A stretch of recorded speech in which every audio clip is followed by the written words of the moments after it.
Hello, welcome to this video, and I've got a special guest today. Here I am with my mate Steve the Progmeister Gould. How you doing, guys? How you doing? So, what we're going to be doing on this video is me and Steve are going to try and work out which is the best album by the progressive rock band Gentle Giant. Now, Gentle Giant are one of my favourite progressive rock bands. I've always said they're Prog's prog band. Oh yeah. And I've always felt that, you know, they hold a special place in my heart. But for me, I actually discovered Gentle Giant when I was in my late 30s. I missed out on them in my golden teenage prog years. So I've never felt I've got the full knowledge to really do this video. So I've brought in an expert here. So this is my mate Steve. He's also known as the Progmeister. He is the Progmeister. He's got his own YouTube, he's got a ton of stuff on there, and I'll put the link, here we go, down there. He's also got his own radio show. So tell me a little bit about your radio show, Steve. Well, I've been running a show for the last, I think it's 7.5 years through MMH, the home of rock radio, and recently we're affiliated with Progzilla Radio as well. We've been doing that for the last couple of months, but I've been with MMH for, I think it's about 7.5 years. And I'm the only prog DJ on there. I'm the oldest DJ on there as well. But they had a slot, and I think I filled that. And so the show that we put out is called The Lost Art. It goes out every week on a Sunday on MMH at 1600 hours. It's a 3-hour show. You got to have a 3-hour show because obviously the tracks are so long. you get 6 tracks in. I did that once. I did an epic special, and I think there were 7 tracks. 7 tracks. We got. See, I'm going to be getting Steve back in because I want to talk about his epic special. That's a video all on its own. So all you prog fans out there, you should be clicking on to this guy's radio show, and if you all start listening to it, I could come on there, couldn't I? Absolutely. We could have a good old, you know, actually play some music, which is one thing I can't do here. Yeah. And also, Steve runs the greatest progressive rock festival in the UK, Fusion Fest. How many weeks away are you from 5 that? weeks away today. 5 weeks away, yeah. And who have you got on that? We've got IQ, Solstice, Mick Pointer's script, and it's the only UK performance. They're doing the whole of Script for a Jester's Tear plus Grendel and a load of other B-sides. We've got the Emerald Dawn, who are getting a lot of attention at the moment, the Wood Demons, Viriditas, Cairo, Cyan, League of Lights, Hayley Griffiths Band, the list goes on. And we've got a launch party on the 2nd of March, which is at 45 Live in Kidderminster. And we've got Kairos, Ghost of the Machine and Last Flight to Pluto. And Kairos have announced this week that they're playing the whole of their Synesthesia album. Yeah, fantastic band, aren't they? Kairos. Yeah. And I actually checked out Solstice's new album because they're on the same label that my band Rain's on. Absolutely fantastic stuff. Really, they're at their peak at the moment. I think so. Considering they've been around since 1980. Yeah, you know, that's incredible. They've just found their feet. I think they really are kicking ass. Later on in the week, you will get a video where me and Steve will just be talking about the modern prog scene, because as you know, I don't talk about much modern prog on the channel. I'm a bit of an old fogey, and I only like the old bands. I'm older than you. So, but Steve's older than me, but he keeps up to date, you know, and he listens to everything that's coming out. So that'll be coming up. But shall we just get on with it? So, yeah. How would you describe Gentle Giant? Jeez, that is difficult. Because there's nobody else like them, is there really? That's the thing, yeah. You know, they're so unique. As you say, they are a progressive prog band. You know, I think that's about the best way you could call it. They invoke so many different styles: blues, baroque, folk, jazz. It all comes together in this incredible, unique sound that only they can do. I mean, all the musicians are multi-instrumentalists, and the incredible part about it is they can recreate it live as well. I did go to see them at Birmingham Town Hall in the 70s, and believe it or not, they had a quadraphonic sound system at the town hall.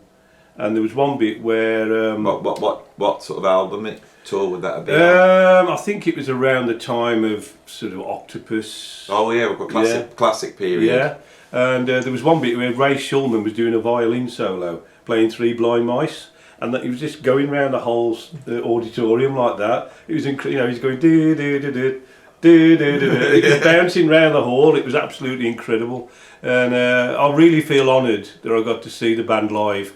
Considering they were only really around for 10 years. Yeah, a really incredible progressive rock band.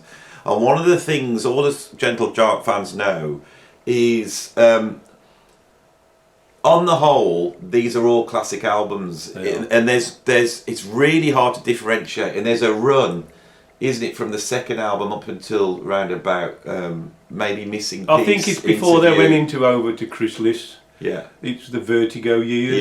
Yeah, I think it's when they went to Chrysalis there was a definite change in style. You could still tell it was Gentle Giant, but they were starting to become more mainstream.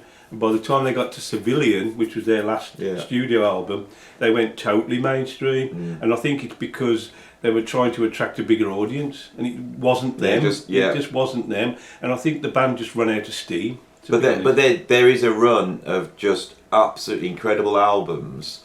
And if this is what's really difficult, this is what this video is about, which is the best Gentle Giant album. If you're watching this and you've never heard Gentle Giant, and you want to go out and buy one album, which one would you go and get? Well, I doubt we're going to get an answer. Well, you will actually. You will. You will. Yeah. Well, mine might be different. In a way, in a sort of roundabout way, because what I've got for you today, now this, believe it or not, is the only vinyl we've got by the band. We did have all their albums at one point, but when obviously CD become the norm and everybody thought that vinyl had its day, at the time my kids were very little and we needed the money, so I ended up selling my entire vinyl collection, so all the Gentle Giant stuff went. Big regret obviously now, but in hindsight it's a wonderful thing. You know what I mean? Yes, we've all done it. but I've got a number of CDs to show you today. But the one vinyl we've got is this one, Giant Steps. Now, this is one that I bought for my wife because she's a huge Gentle Giant fan. And what's interesting, if you've never come across Gentle Giant before, I would definitely suggest that you get hold of this. I don't think it's available on CD. You can only get it on vinyl. And it's basically got the best tracks from the first, it says the first 5 years. It's the first 5 years. That's what you want, isn't it? So you've got all the good stuff from Octopus, Three Friends, Acquiring the Taste. It's all there. It's definitely a good place to start if you've never come across Gentle Giant before. So that's a great tip there from Steve. I didn't know that album existed, and you worry with best ofs, but you've listened to it, and does it all hang together? Absolutely. And the other one which I would totally recommend, and this is a more recent release, it's called Three Piece Suite. Now this, as far as I'm aware, is only available on CD, but the packaging on it is superb. It's a 2 CD set, comes with a booklet, and again it's got a number of different tracks off the early albums, and they're all remastered by Stephen Wilson.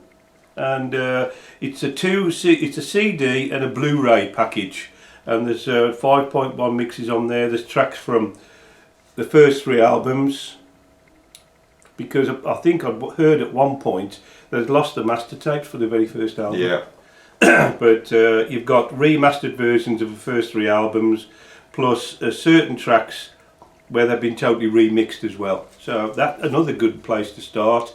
If you've not got access to vinyl, that's definitely one to go for. It's called Three Piece Suite, and it's on their own label, Alucard. Definitely worth checking out that one. And I think you make a good point that if you're going for Gentle Giant, you get a best of, because they are just so great consistently, aren't they? Yeah. So I think that's the best place to go, is to just pick one from one. It's not like, say, with Pink Floyd, you've got to have Dark Side of the Moon. You've got to hear that in its entirety. You need to do it like that. But I think with Gentle Giant, there's a strong case that a best of is the best. I think it's a good place to start. If you've not come across the band before, it's definitely a good place to start.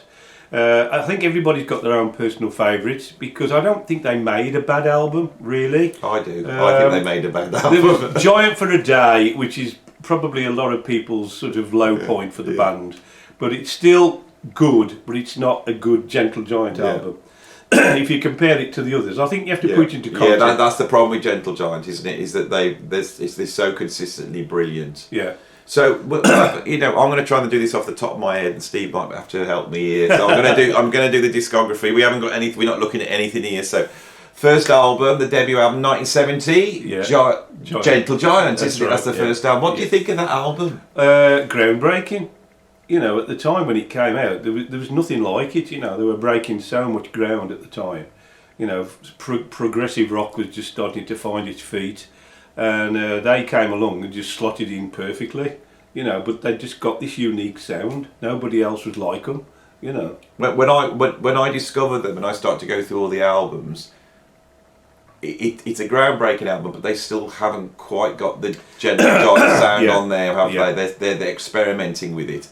But from a historical point of view, it's sort of pre-Tarkus, pre the Yes album, it's pre Nursery Crime, and it is classic English prog, isn't it? Well, they were born out of Simon Dupree and the Big Sound, which was more a pop band, and their big hit was Kites back in the day, which I know they've sort of looked back and said, ooh, we don't want anything to do with that anymore.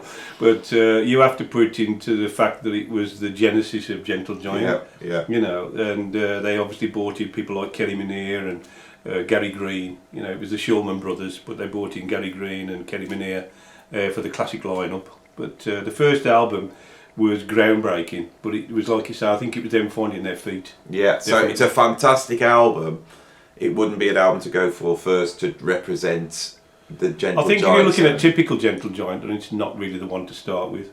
But strangely, the second album, which is Acquiring the Taste, is almost like they find the sound and then they do it at its most extreme. I thought that's the most prog album by Gentle Giant. It's actually quite a hard listen, isn't it? It is. I must be honest, when I actually bought that used from Graduate Records in Dudley, and when I got it home and played it, because I'd been playing Three Friends to death, going backwards to me, I just couldn't hack it at all. I just couldn't really get into it. It was only later in life that I started to appreciate its brilliance, really. Yeah, I think what they did, they decided they were going to go for it. They pioneered this sound, and they were going to just forget commercial, potential, and just push this idea. And I think, for me, it's Kerry Minnear. He had a compositional style. He was classically trained. Yeah, and he really. Whereas I feel that some of the prog bands, they were trying to be like classical music, and it's brilliant. But part of the charm is that it's not. It's sort of amalgamation of rock and classical. But you feel with Kerry Minnear, you could take one of his compositions and put it for a string quartet, and it would sound like classical music. Yeah. And so I think his compositional style, which they seem to all drop into, then don't they, on that second album? It was interesting. I actually bumped into Kerry at his daughter's, Sally Minnear. Yeah. He plays with Dave Bainbridge, and I think they were supporting Life Signs, I think, at the time, and Kerry was there, because I think he lives in Solihull. Yeah, he's just up the road, isn't he? I was having a chat with him, and I said, who do you listen to in the prog? And he says, I don't like prog.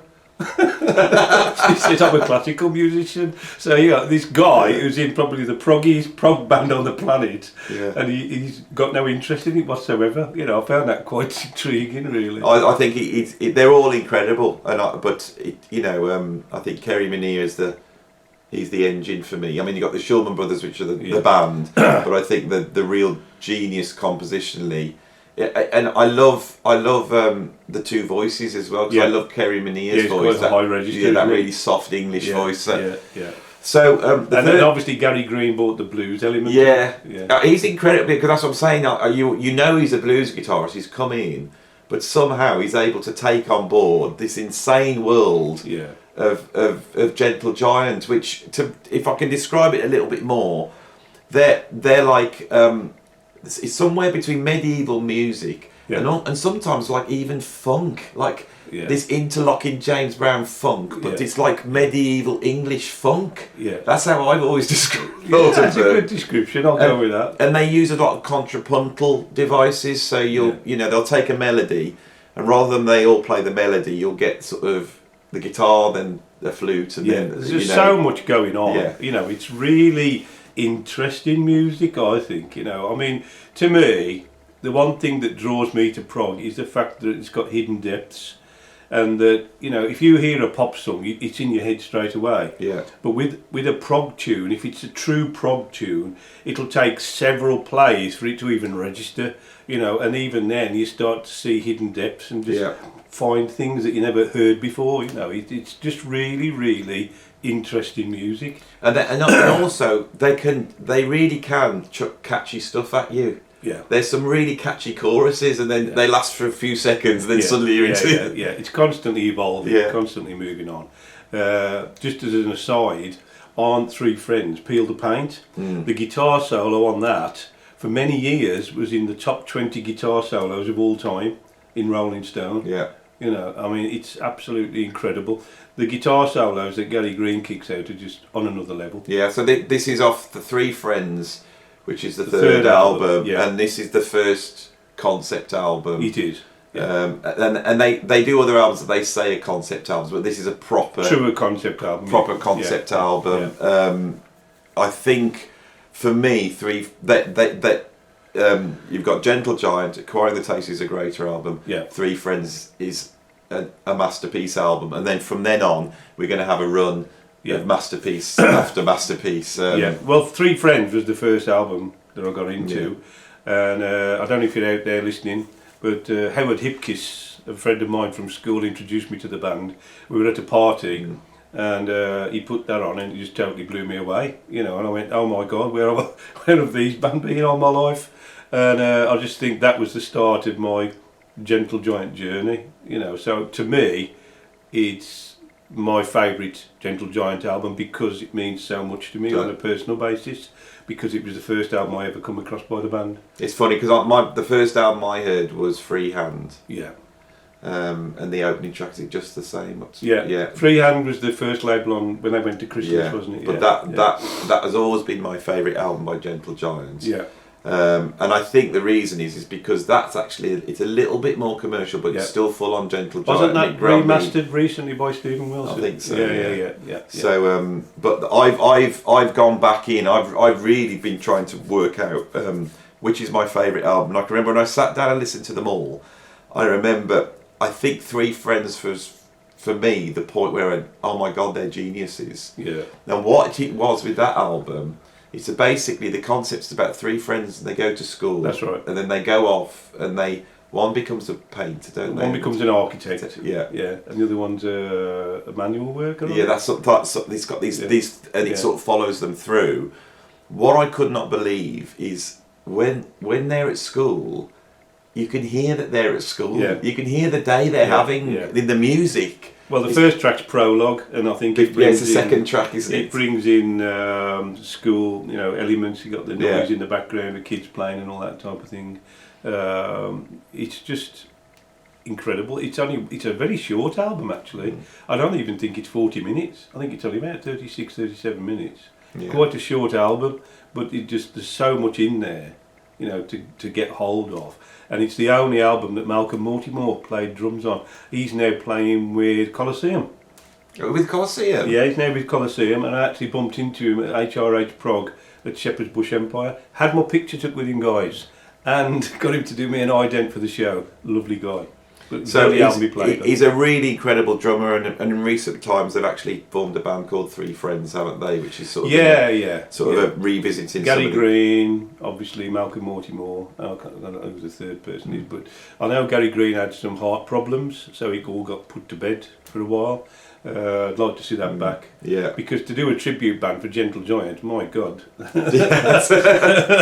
So it's Malcolm Mortimer is a fantastic drummer, but for me, Gentle Giant doesn't become the classic Gentle Giant until the great John Weathers joins. And John Weathers, so he comes in on the Three Friends tour, and then the next album's Octopus, isn't it? That's right.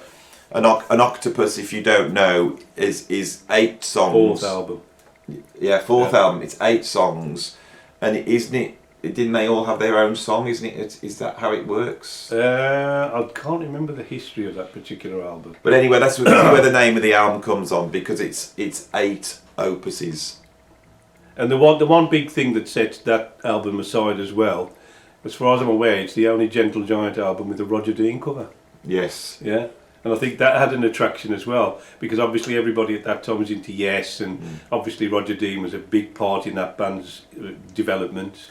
And he come along and did the cover for Octopus. It's a fantastic. I think it's my favourite Roger Dean cover. Yeah. I mean, it buys for maybe. I like Drama as well. I think that's a fantastic cover, and and Relayer. But Gentle Giant do have a couple of awful covers. I think Acquiring the Taste has got to be. It's not particularly good, is it? And I'm not going to describe that one to you. You can go and have a look at it. Yeah. It's a bit dubious. And King for a Day is not only a terrible album, but a terrible cover. Yeah, with a free mask. A free mask, which we'll get to that in a minute. So Octopus is often regarded as being the best pinnacle, one. Isn't it? It is in their run of great albums. I don't think it's necessarily any better than the others. I think it's the cover that sells it to people. Yeah. But it's it's actually the American version had a different cover, and that cover's brilliant as well. Yeah. It's like that octopus inside the jam jar thing. Absolutely brilliant. Yeah. But it's a fantastic album. But what you hear with Octopus for me is John Weathers, and John. I think for me, what it is that Gentle Giant are so complex that they need someone to draw a line. And John Weathers, he didn't have the ego to try and play all over it, and he just hits these massively fat grooves through everything. You think of Proclamation. Yeah. When that riff comes in, but we'll get to that when we get to that album. Yeah. What follows Octopus? It's In a Glass House. I believe so. Yeah. And then Power and Glory. Yeah. Now I think at this point, and I'll probably change my mind, but I feel that In a Glass House is their best album now. Really? Yeah. Okay. I really. Now, interestingly, that was the album where Phil Shulman had left. Yeah. And it was a bit like that, whether the band would carry on. They were a bit up, shall we carry on or not? And obviously they brought out In a Glass House, which ironically wasn't available in America. No. You could only buy it on import. I mean, now it's readily available, but yeah, and I think a lot of people sort of forget, when you go into this classic run, people forget In a Glass House. Sorry about this. Keep talking, Steve, and I'll switch my phone off. Should have switched my phone off. Well, there's the cover for In a Glass House on the CD version, which was quite novel because it actually looked like a window. The front part was vinyl. I've never actually seen this, you see, no, because I've got these all digitally, you see. So, and this is a recreation of the actual vinyl. So, so you've got this all about face, haven't you? Does that slip out inside there? I'm not sure. It's part of the cover, actually. Well, I won't go pulling it apart. Yeah, I think within a Glass House, it's got someone actually mentioned this on the channel. It's got the same classic structure as the Yes album. So it's got quite a long track. Now the thing with Gentle Giant, they don't go in for epics. But in a Glass House, you do get sort of 7, 8 minute tracks, and then a little short one in the middle, and then another quite long track, and then side 2 does the same. And I feel they're just at the peak of their game, and those tracks are so proggy and yet so concise, and it's just classic. For me, it really represents everything that they do. It's beautifully recorded. It's one of the best produced albums. So you got samples as well. They got the glass, the breaking glass, and they set that up as a rhythm. And obviously back in those days they hadn't got samplers. It was all done with tape loops. The tape loops. And I always remember seeing a documentary about Dark Side of the Moon. At the beginning of Money, where they'd got all the cash registers, and the tape loop was about 5 foot long, and they were running it around broomsticks and all that. That's right. Yeah. So that I think because it didn't get the American release, it sort of people always forget about it. You know, whereas people mention Octopus, and it's the Power and the Glory after that. It is. These are all the classic albums that people will mention, and that's another Power and the Glory, absolutely brilliant album. Proclamation being one of my favourite tracks, and if I'm going to play a track to someone, so what's Gentle Giant like? I usually play in Proclamation first. Yeah. Brilliant. Again, mixed by Stephen Wilson. This is the remix by Stephen Wilson. where you've got a Blu-ray of the album. And ironically, and I don't know if a lot of people know this, but the title track was never on the original album, The Power of the Glory. Oh, wasn't it? No, it's actually down as a bonus track. And it's a superb track and a superb addition to the album, but it was never on the original album. A bit like Houses of the Holy. Yeah. I never got that. Led Zeppelin did the album Houses of the Holy, record Houses of the Holy. It's a brilliant track. Yeah, and then put it out on Physical Graffiti. Decide to stick on, Yeah. Jamaica, which is a good track, but it's nowhere near Houses of the Holy. So now, my Gentle Giant knowledge at this point is starting to fail me. This is round about 74. We've got the live album. Yeah. Which is Playing the Fool. which is an incredibly good live album, and I think we need to mention it. Normally I wouldn't mention live albums, but Gentle Giant, you need to hear them do it live, because you listen to these albums and you go, well, this is incredible, but they can't possibly do this live, and yet they do, don't they? And they jump around from one instrument to the other. It's an incredible live album, isn't it? Now, I've got the live album on a CD with Civilian. There was a number of CDs that came out where they produced two albums. You've got The Missing Piece and Fool for a Day on one CD. You've got Freehand and Interview on one CD. But you can obviously get the live album. All these are available on vinyl, obviously, because it was still valid at the time. But I'll tell you now, you'll be looking at some serious moolah. It's all gone wrong, hasn't it? Serious moolah. Back in the when I was listening to music in the 80s and buying these prog albums, I was going around sort of like second-hand shops and picking up albums for £2. Absolutely. And now, God, if I'd have only known, I'd have spent a lot more. Absolutely. When you think, but when CDs kicked in, a typical album was about $2.99. Yeah. And then CDs came out and they were $9.99. Everyone was going, oh my God, that's incredible. How much more expensive is it? And obviously the labels were saying, well, you're paying for the quality because you're getting pure digital quality. Now it's gone full circle. CDs are still around the £10 marks. They haven't really gone up, since the early 80s. But now vinyl is now, the average new vinyl is like £25 to £30. Yeah, it's like 3 times the price of a typical CD. And it's all it's almost gone full circle, I think the CDs will start going up in price now, because I think people are now returning back to going, well, I want to own it, because I think as time goes on, you suddenly realise. So, for example, I'd say like the Gentle Giant, I've got all the Gentle Giant discography, but I discovered them in the late 2000s. So I ended up with a hard drive with all the albums on, and that's what I listened to, and I put those onto my iPod and listened to. Well, that hard drive then failed, and it's gone, And so now we're listening to Spotify, and the streaming, for me, the quality is not even the same as listening to MP3 and as a download. But if you're a purist and you're looking to get, the CDs of the albums are easily obtainable, but unless you get like the newly released 180 gram version of the vinyl, if you're looking for the original albums, you're going to be paying a lot of money, 100, 150, 200 pounds or more, in some respects. But I've held back because I had all the albums on vinyl back in the day.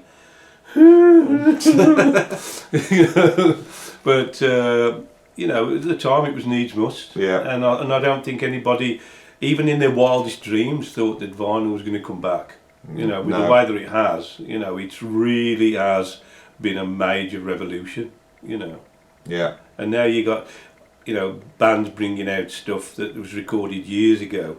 Like my wife's into Dream Theatre, and they're bringing out these series of discs called Lost But Not Forgotten Archives. Yeah. And they recorded all their gigs.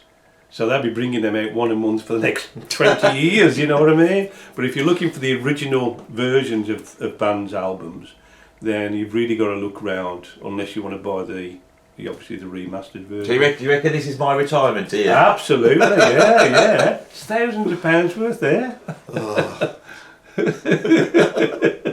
So where we up to? So we've got the live albums. When they went from Vertigo to Chrysalis. Yeah.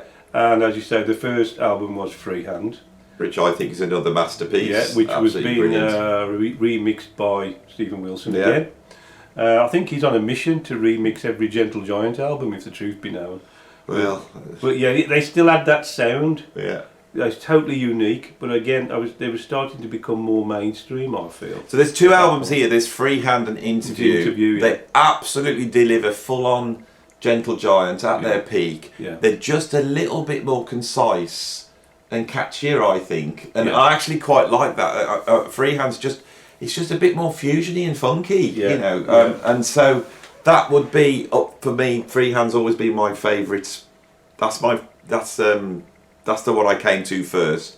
I think their best is In the Glass House. I think that's what I'm going for. Yeah, you changed your mind. Well, yeah, I think my favourite is Freehand. You know, I just know the stuff so well.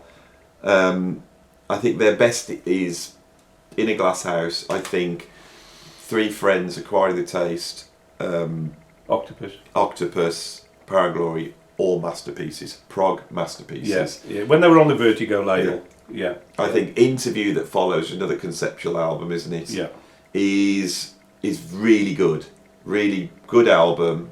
It's the same vein as Freehand, but not quite in the same league. I think from when they went to Chrysalis, you can see I'm not going to say evolution, more devolution of the band. Yeah. You know, that they started to veer more towards a more shorter, concise, commercial sound.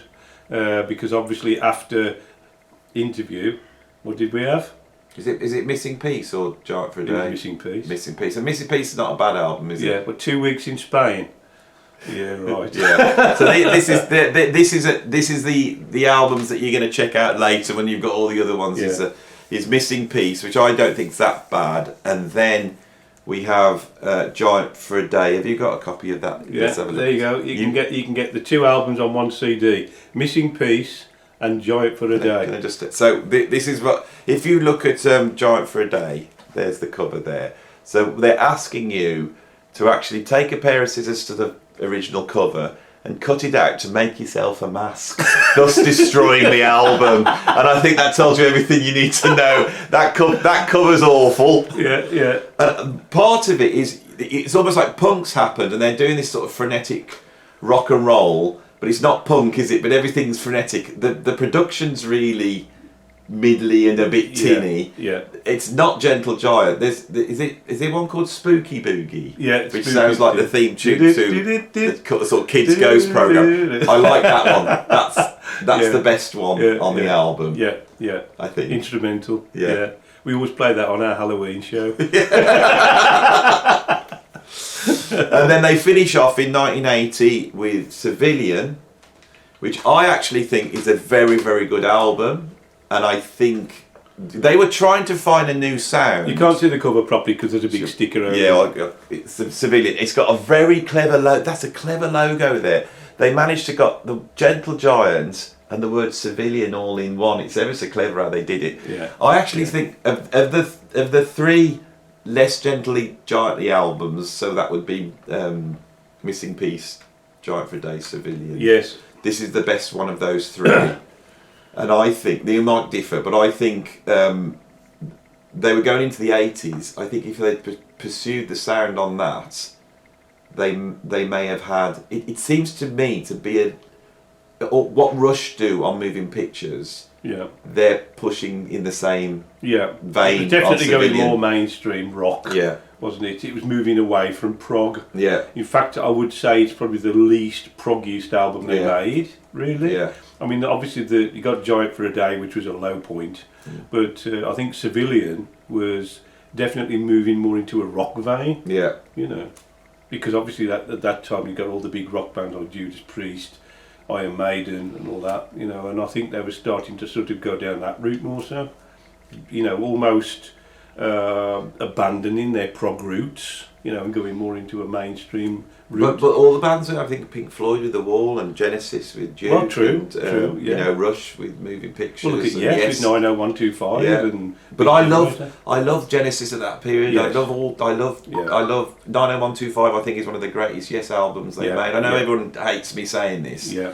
You know, I think the trouble is, you know, if you got the quintessential Yes albums like Yes album, Fragile, Close to the Edge, Topographic Oceans, and Relayer, which are like the ultimate Yes albums. Yeah.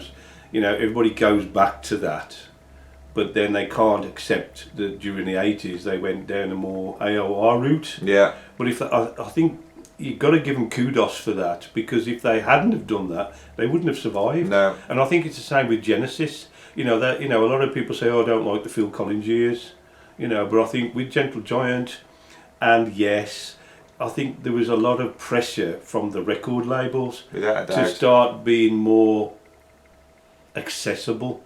Well, also, I think the story behind prog, that punk came along and stopped it all, I don't think that's the case. No, I think in most cases, the prog bands went, okay then, we get it, we're going to draw it in and get more commercial. And in Genesis's case, in Yes's case, in Pink Floyd's case, Asia, these bands sold millions, way more than punk ever sold. Yeah. So the record companies must have been going, can't you do an Asia? Can't you do a Duke? That's you right. know, they wouldn't have thought we've got this punk prog band that we don't want. Yeah. They would have been looking for them to come up with the goods. Yeah. You know, so I know. Of course, they were trying to do that. And well, if you think how long prog lasted, it was what, 5 years or something like that. Yeah. And yet prog had been around since the late 60s, and it's still around now in proliferation. Yeah. You know, so really, I think it's a very small-minded thing to say that punk killed prog. You know, I think it changed the direction. And I've argued it's like when you look at these prog bands, around about 1973, the prog bands themselves are trying to change what they're doing. I think 73 is a classic year for prog. I've just done this last week, you know, talked about that, you know, looked at the classic albums, and then they're all trying to do something else. You know, see Genesis with Lamb Lies Down on Broadway, you know, Gentle Giant going into, you know, with Be Freehand and Interview, which is all sort of pre-punk. Yeah. Anyway, so I think what's our conclusion? Our conclusion is go for a best of. Yes. Because they're so great. Yeah. And I think the classic albums we would say would be. I think we've come out with 3 friends. Obviously, from a vinyl point of view, if you catch Giant Steps, that's got the best of the first 5 years. And then, like I say, the other one to go for, if you're only CD based, is 3-Piece Suite, which is a remix by Steven Wilson. I don't know if you can see the line up there on there. There's quite an extensive, you know, amount of tracks on there. You got all the first 3 albums plus certain tracks from the first 3 albums remixed by Steven Wilson. So it's definitely, if you're only CD based, that's a very good place to start. If you're a proper Gentle Giant freak, then I would suggest checking this out, which is based on the second album.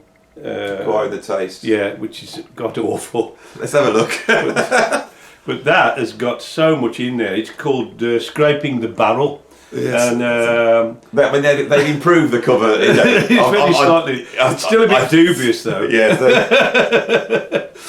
But if you look at the back, it's got an absolute wealth of stuff. I think there's one CD in there that's full of MP3s. And it's all like outtakes from the studio. 12 hours of music. Yeah, it's incredible. You know, if you're a Gentle Giant aficionado, then that's definitely the place to start, because the packaging on it is superb. You know, people obviously put a great deal of time into it, and inside you got 4 CDs. You know, it's definitely a good place to start, and I think you can still pick that up quite reasonably. It's not made anymore, and it's not in print anymore, but I think you can pick that up quite reasonably on eBay.